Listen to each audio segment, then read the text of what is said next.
saveur divine. Cette bonne nouvelle du royaume sera prêchée dans le monde entier pour servir de témoignage à toutes les nations. Alors viendra la fin. Ce pain céleste vous est présenté par Immaculée Niraneza.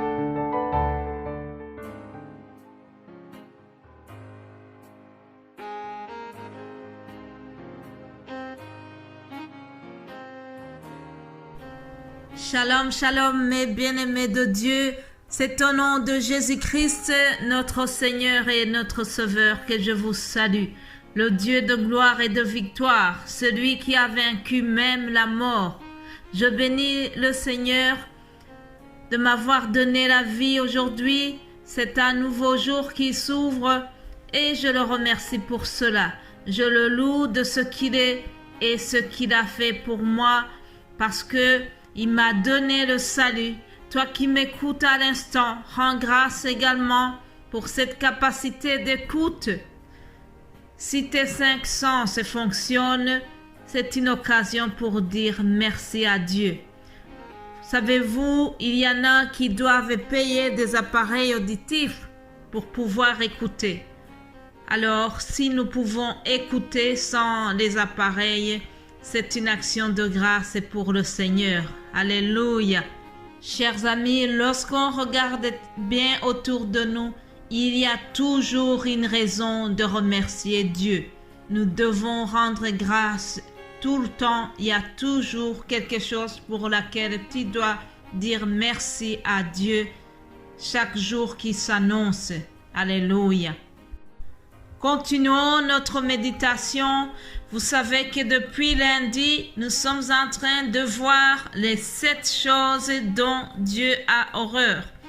Nous sommes partis du livre des Actes des Apôtres. Hier, je vous ai parlé de Ananias et Saphira, ce couple qui a menti et dont le mensonge a coûté très cher. Ils ont perdu leur vie à cause du mensonge. En effet, Dieu a horreur du mensonge. Hier, je vous ai donné 2 leçons que nous pouvons tirer de ce passage d'Ananias et Saphira. Aujourd'hui, je vous donne encore 2 leçons et puis nous clôturons cette histoire. Aujourd'hui, je voudrais vous dire que quand nous mentons, nous ne mentons pas seulement aux hommes, mais nous mentons à Dieu aussi, indirectement. Ça, c'est la 3e leçon que nous pouvons tirer de ce passage d'Ananias et Saphira. Lorsque nous mentons aux hommes, directement nous mentons à Dieu aussi. Tu peux me dire comment est-ce possible? En effet, la Bible dit que nous sommes des ambassadeurs du royaume de Dieu. Tout ce que nous faisons affecte notre relation avec le Seigneur.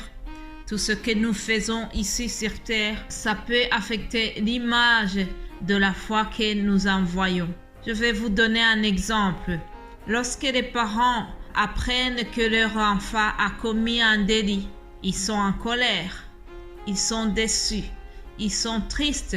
Supposons que vous apprenez que votre fils a été dans le transport en commun et qu'il n'a pas payé, et puis il reçoit une facture salée, une amende, parce qu'il n'a pas payé son billet de transport. Non seulement vous êtes en colère pour l'enfant, vous le grondez, mais aussi vous êtes déçu.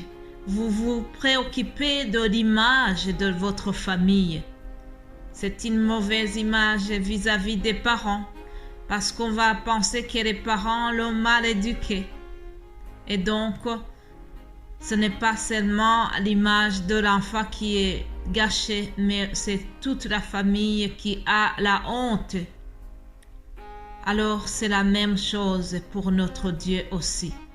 Le Père Céleste, en tant que notre Père, nous sommes ses filles et ses fils.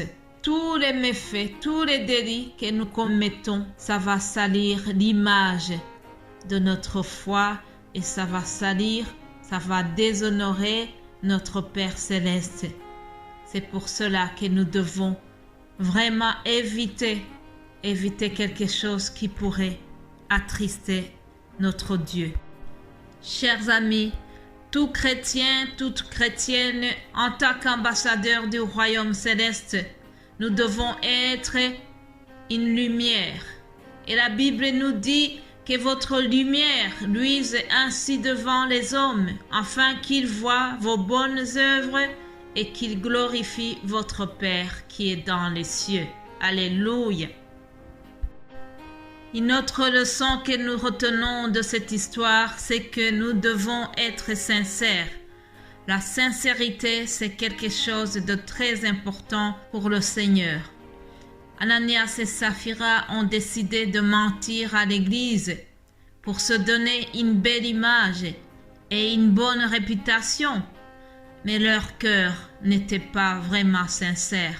Chers amis, ça ne sert à rien de chercher l'approbation des hommes en faisant semblant d'être plus spirituel, plus généreux que les autres.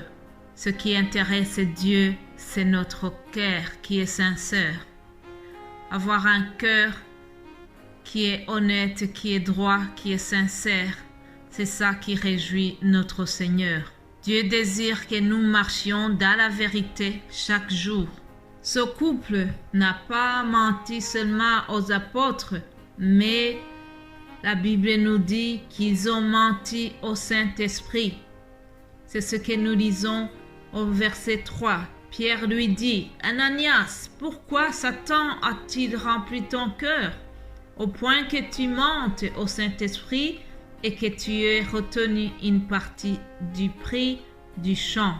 Verset 9. Pierre lui dit la même chose. « Comment vous êtes-vous accordés pour tenter l'Esprit du Seigneur ?» Ici, nous apprenons que ce couple a commis un péché irrémissible, le blasphème contre le Saint-Esprit. Matthieu 12, verset 31, nous lisons ceci. « C'est pourquoi je vous le dis.